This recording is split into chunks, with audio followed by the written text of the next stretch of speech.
Hi everyone, thank you for joining me. So now I am going to make somewhat of a sweater, and this is for men. Um, I guess when I'm almost there, you'll get to see it, but obviously this is the half side of one, and then we'll continue. But here are the pieces that I've put together. All right, as you can see, I am going to make this. This is what I like about these is that you can make so many things with this. You can make a dress, you can make a top, you can make a sweater, you can make anything at all.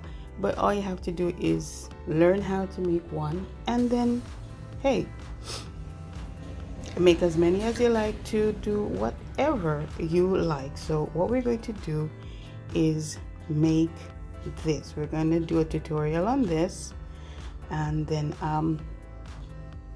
we'll continue from there. So let's get started. All right, so let's get started. As usual, to get started, we're going to this is how I like making my first loop, right? So I fold the thread like this, and then I go ahead and make a nice little twist of the head right there.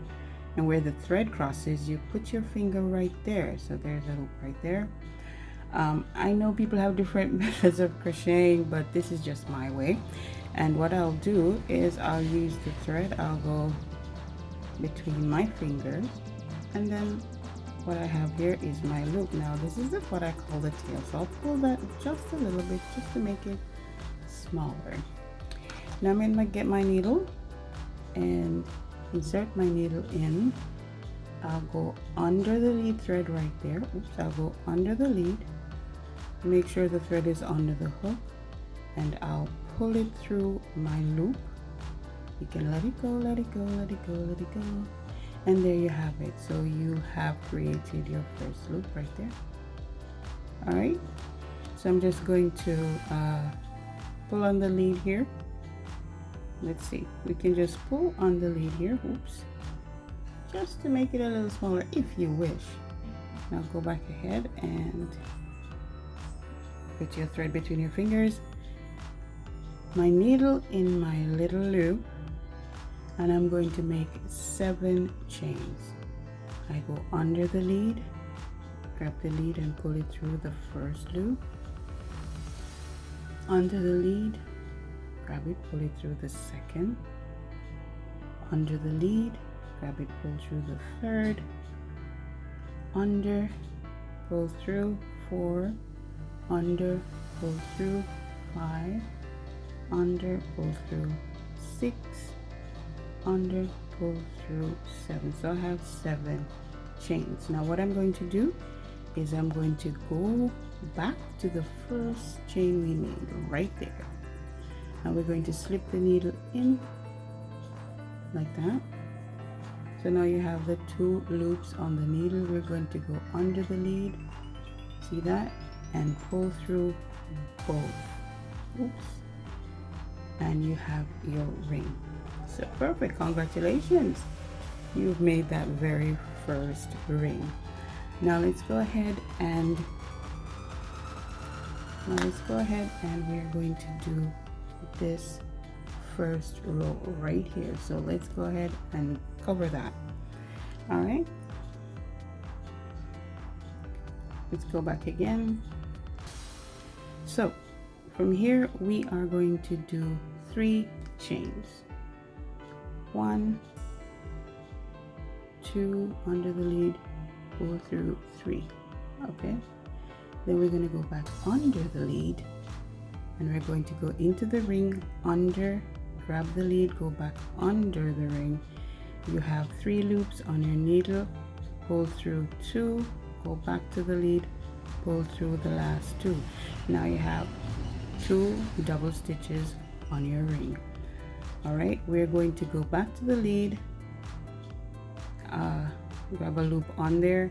We're going to go under, grab the lead under. We have 3 loops on your needle, go back to the lead, pull through 2, and again pull through 2. Now you have 3 double stitches.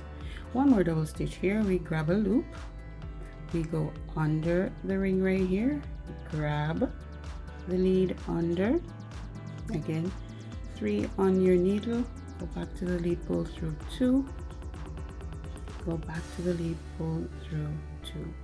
Now you have 4. All right, so from here we need to do 4 chains. So 1, 2, 3, and 4. There you have it right there. We're going to go under the lead, and you see we have the loose thread right here, my tail. What I will do is just, you see that, we'll just keep it, you know, alongside the chains. So that will be under there, and what that does is just help to keep the whole thing secure, because we don't want any unraveling. So we can do that, or we can snip it with the scissors or something. All right, so we have our 4 chains. We grab a loop, and we're going to go under the ring again. We go under, pull through 1 and 2. Grab a loop, go under the chain, grab 1 and 2. There you have it. Go under the lead, under the ring, grab the lead, pull it under, 1 and 2. One more, go under the lead, under the chain, grab it, pull it through, 1 and 2. All right, we need to do a few more of these. Again, we're going to do 4 chains right here, 1, 2, 3, and 4. Go under the lead, under the ring, pull that through, 1 and 2, under the lead, under the ring, grab the lead, pull it through, 1 and 2.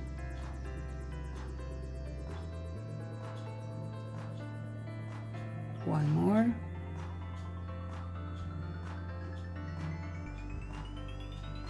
All right, and so now we have 3. We need to do 1 more because we want to get it like, oops, so we get it like that. We need 4. All right, so let's go ahead and do that. All right, so 4 more chains, right? 1, 2, 3, oops, 3 and 4. Grab a loop, go under your ring, 1 and 2. There you go. 1 and 2. We're gonna just do this ring first, so that you know it's all there, just because this is a very basic, the very beginning, so you want to get this part right. So we'll just do a lesson just on this part, and then when we come back, of course, we will do maybe a row at a time per lesson and see where that gets us. Okay, under the lead, under, 1 and 2. We need 1 more.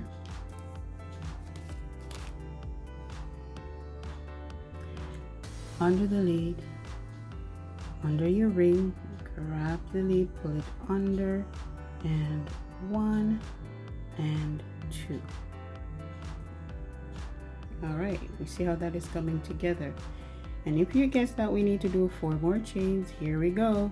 1, 2, 3, and 4. And remember, we started up with 3 chains, so what we're going to do is count the 3 chains up, right? And we're going to go in on the 3rd chain that we did. We push the needle through, grab the lead, pull through, and complete with it with a slip stitch. Now sometimes as you can see, sometimes I find that a little jarring, difficult. So what I usually do, and it seems to me it really makes no difference, is to just go in, grab the lead, and just do a single stitch. So if you want to do a single stitch or a slip stitch, Either way, to me, it's fine. It doesn't really show up in your design as anything that will, you know, make it look any different. So to me, that is fine, whether you do a slip stitch or a single stitch. Another way you can close this off, which is what I usually do, which I like to do, is to just go between the first two stitches. I go between, I grab the lead, there you go. You still have your chain on top of each stitch, right? So that's it for this lesson. And so go ahead and practice this part, right? Thank you very much for joining me. When we come back, we are going to continue. All right, so we just created that, the very basis of what we're going to be working with. So when we come back, we're going to continue, and this is the row. This is the row that we're going to do. You know, as we go out, it's going to take up a little bit more time, a little more thread, and a little bit more of design skills. All right, so go ahead and practice, and when we come back, we will be doing part 2. Thank you very much for joining me, and I'll see you in the next one. Walk good.